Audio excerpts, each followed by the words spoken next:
I couldn't stay away, baby. Not today. How long do we get you before you have to go back to New York? My ticket was one way. I'm home for good.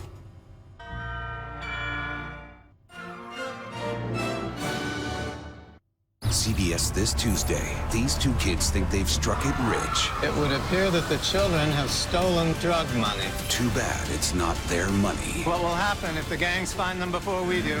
So let's beat the perps to the punch. 'Cause I'm the one standing between you and them. New person of interest. CVS this Tuesday. I was diagnosed with inoperable stage 3B lung cancer. I came across the website for the Cancer Treatment Centers of America. As soon as we got there, my level of fear subsided.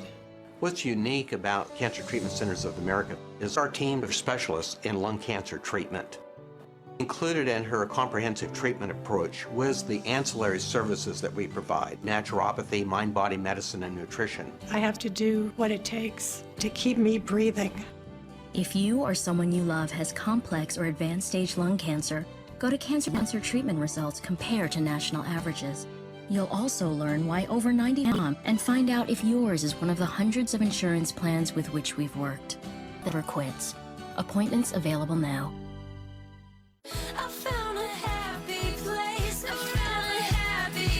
With ingredients like roasted hazelnuts, skim milk, and cocoa, there's a whole lot of happy in every jar of Nutella. Spread the happy. This is Oklahoma's own News on 6 in high definition. More rain is headed our way, and Dick Farrow has all the details on what to expect and how long the showers may last. The overnight storms caused some Monday morning hassles in Tulsa. A look at the areas affected. And police say a drunk driver rammed into the back of another Tulsa driver overnight, not once, but twice. Why authorities say she was laughing about the wreck on her way to jail. The rain isn't over yet, though, for eastern Oklahoma. Oh, yeah. Dick Farrow is tracking it all and joins us with the latest. Yeah, not by a long shot. We have no more storms, so we're not worried about any more damaging winds or anything along that nature, although it is going to be rather windy, but not because of the storms, but because of the pressure gradient behind the area of low pressure. Notice widespread area of rain moving back in on the area, stretching some light to, at times, moderate, maybe even heavy showers at times, so kind of take it easy with the travel for the next several hours.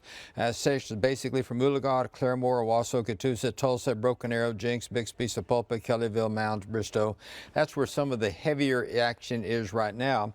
That's what we're seeing on Pathfinder. A little bigger view, as you can see, everything is pretty quiet for now, just east of that, but there's some more widespread, mostly very light rain further back to the west. And as we put all this into motion for you with this radar satellite composite, you can see again everything. We had a little bit of a dry slot that moved in during the course of the early morning hours, and that's what you see right in that area. Now that is moving out, and the upper level low is moving over us, and that is bringing with it the additional rainfall along with some much cooler temperatures. Still 60s out ahead of the actual cold front, then it quickly drops off into the 50s.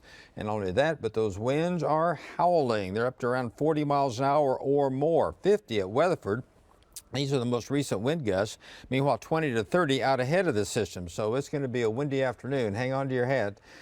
63 downtown, but no Skytook is down to 56. 63 also Broken Arrow and Coweta. We'll be dropping on off into the mid-50s over the course of the afternoon hours with rain likely. And wind advisories are in effect because of those northwesterly winds behind that system, up around 20 to 30, maybe even 40 at times. So again, be a little careful driving around this afternoon because the roads are going to be wet and those strong winds could create a few issues. Back to you guys. Okay, thank you very much, Dick. Now to the latest on how the overnight storms impacted Tulsa. There was some minor street flooding and several power outages around Tulsa. Yeah, lightning even hit a home, causing a fire in the garage. News on 6 reporter Aaron Jones is live with a look at the damage that we saw overnight and throughout the morning.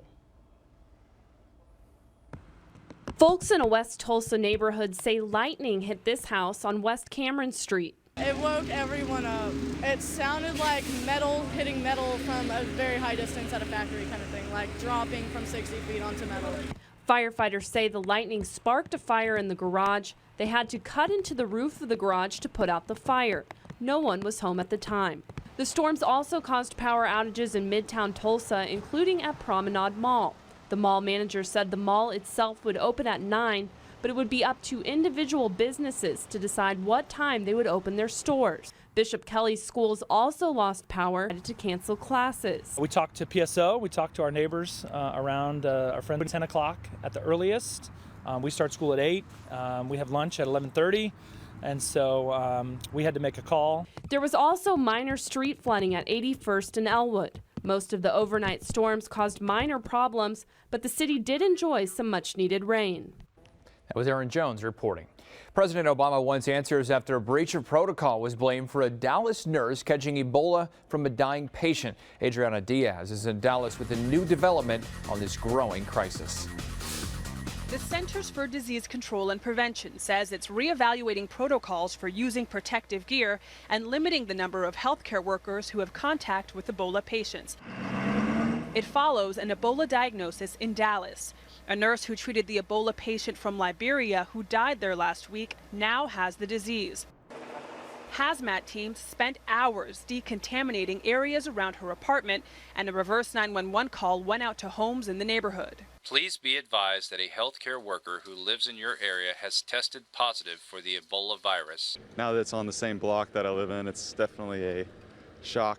The CDC is blaming a, quote, breach in protocol. Officials say the nurse was wearing protective gear while caring for Thomas Eric Duncan, but may have gotten the virus while removing the gear.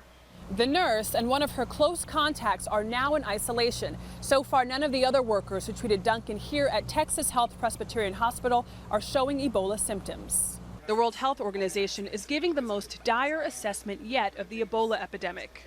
The outbreak of Ebola virus disease in West Africa is the most severe, acute health emergency seen in modern times. The virus has already killed more than 4,000 people. Adriana Diaz, CBS News, Dallas. Coming up, we'll hear from Tulsa's Liberian community about problems with the virus both here and overseas. Tulsa police say a car was run off the highway when a suspected drunk driver crashed into it not once, but twice. Police arrested Willissa Harris. In the arrest report, officers say she was laughing about it in the back of the squad car, saying she had fun and would, quote, do it again. Court records show that Harris has been convicted of at least 2 DUIs. Police say in the overnight wreck, she rear-ended the other car twice as they drove southbound on Highway 75 near the 41st Street exit about 12:30 this morning. The second time, she sent the other car off the road and into a light pole. Police say she kept going until she went off the road and ended up on top of a cable barrier. Police say they found her as she was walking away from the scene and arrested her on DUI suspicion, and they say no one was hurt. Willowbrook Apartments this morning. The crime was reported shortly before 7 at 31st Street South and 101st East Avenue. The man told police he was robbed in his bedroom by 3 men. He said he was thrown from his bed and did not get a good look at the men. An ambulance crew treated the victim for minor injuries. Police are searching for the man who robbed a CVS pharmacy near 41st and Harvard last night. They say he walked into the store about 9:45 with his hand behind his back, and that implied that he had a weapon. He demanded cash and then ran away before police could get to the store. There were no customers inside at the time.